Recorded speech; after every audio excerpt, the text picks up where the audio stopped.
unexpected films, TV shows never talked about. I'm J-Dub. I'm Diamond Latte. I am Puss in Boots, and this is The Forgotten. Hello. What is up? Welcome to my show with Diamond Latte, The Forgotten, where we talk about movies and shows that are crap, and movies and shows that have never seen the light of day, and movies and shows that no one ever talks about. And Diamond Latte did not want to do this episode. He is too busy in hardcore Minecraft, so I'm not going to animate him. He is just going to stand there. Today, I am going to be talking about our film of the week, which is Puss in Boots: The Last Wish. And you're probably thinking right now, like, what? That just came out. But no, not the version that everybody's seen. This is what happened to Puss in Boots: 9 Lives and 40 Thieves, which is what The Last Wish was originally called. So basically what happened is that this cut is not very well known, but it was announced back in 2014. Comcast bought up Universal, who owns DreamWorks, and they had a ton of other projects in production at this time. They had Madagascar 4, they had Croods 2, which did actually end up happening, as you all know, and they had Boss Baby, and also Shrek 5, and of course, Puss in Boots 2, and as it was called at the time, 9 Lives and 40 Thieves. And the Boss Baby was the only one that actually got made after the corporate restructuring, the original version of it at least. All of these other movies, including the original cut of Puss in Boots 2, were lost to the ages. Until now, because some story artists and crew members of this original cut have finally come out and started giving us little snippets of what we could have seen. And the first one I want to talk about is Chris Garba, and or Chris Garbo. I don't know how to pronounce his name. But anyways, he created that Netflix hot dog show, which is pretty cool. But before that, he was a crew member on Puss in Boots: The Last Wish, and he shared with us some very cool pieces of concept art. So I'm going to go over those and dissect them right now. So the first thing you have to know about this cut is that Tonico Pantoja, who we'll get to in a minute, he was also a crew member on this cut, and he said that the story still had some of the same DNA as the final cut of The Last Wish when it was being directed by Chris Miller and then Bob Persichetti, but yeah, it was pretty drastically different from this concept art. So the first piece of Chris Garbo got concept art, maybe it is Chris Garbo, I don't know, but this first piece of concept art he shared is from the opening sequence. And by the way, I'm not going to go over all of these in the video. You can check them out on Instagram. I will put the link to all these artists in the description. But anyways, this first piece of art was from the opening scene, and we can see Aladdin's lamp. This was going to be like an Arabian Nights storyline. You can see that it's being guarded by all these Egyptian cats, and it's just, this looks really cool. This was going to be, yeah, the opening sequence of the movie. Completely different storyline, although Puss was still afraid of his own mortality. And then we have this trap sequence, which apparently was from the third act. There are a few pieces of concept art that are most likely from the first, second, and third acts, and basically the first image we have here with this screen, the first image is that we have Puss. I don't know if that's just a random other cat or if it's supposed to be Kitty, and this massive wolf thing. I'm assuming that was the wolf. The wolf was in this cut to some degree.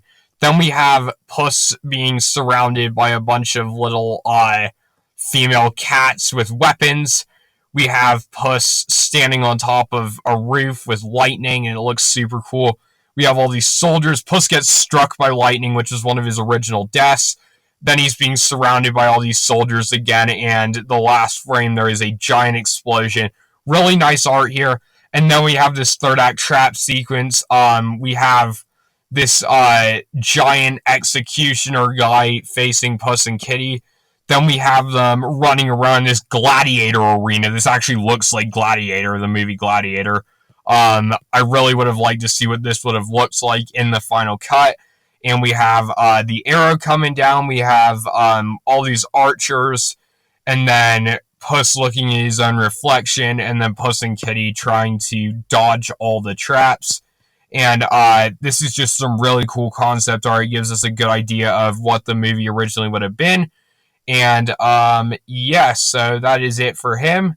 And then we have Tonico Pantoja, who actually went above and beyond. I can't share the whole thing because I'll probably get copyright struck because it's, DreamWorks' property, but he gave us this full animatic, and this really fits with the concept that Puss was on the last of his lives, and it's pretty similar to the scene where there's blood runs down his face, but it's basically he's just frantically running through the crowd, being afraid of his mortality. He almost gets hit by a piece of ham. It's just like this giant food fight, but he's getting really terrified, and this looks like a really great DreamWorks sequence that I wish we could have seen fully animated. Obviously, the final cut was probably better with how many rewrites of the script they went through, but it's still really nice to see. And then these next few pieces of concept art, if you've been following the movie's development for a few years, you've probably seen these. These are from Peter Zaslav and Leighton Hickman, and these are just absolutely phenomenal. They show a lot of the story. They show this cut badger character, this ship that looks to be in the sky. We have something pretty similar to Mama Luna that was in the original cut as well. And just a ton of other really cool bits and pieces. You can check this out on their respective websites, which I'll be putting in the description. And then finally, we have Carlos Sangosa, who gave us even more of a look at this original cut here.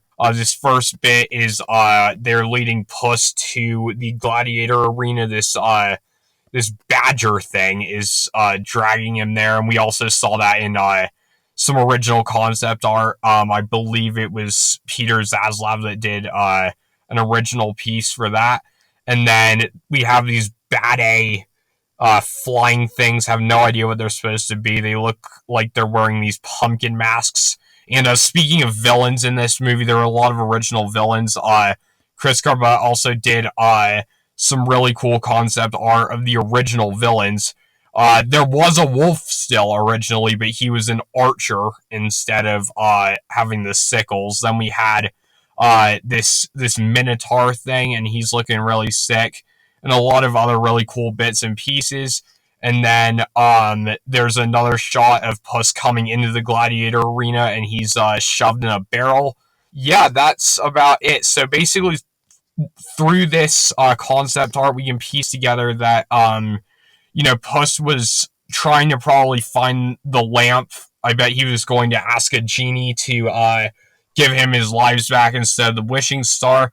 And then he was captured trying to get the lamp from Peter Zaslav's concept art. That's what it seems like when he's in the badger's lair with Kitty trying to find this lamp, and he's made to duel it out in a gladiator arena, and it just would have been super sick. And even though, like I said, we probably got a better movie, I just really wish we could have seen what they had done originally with this. So, hey, I wonder if they're in a warehouse somewhere with Shrek 5.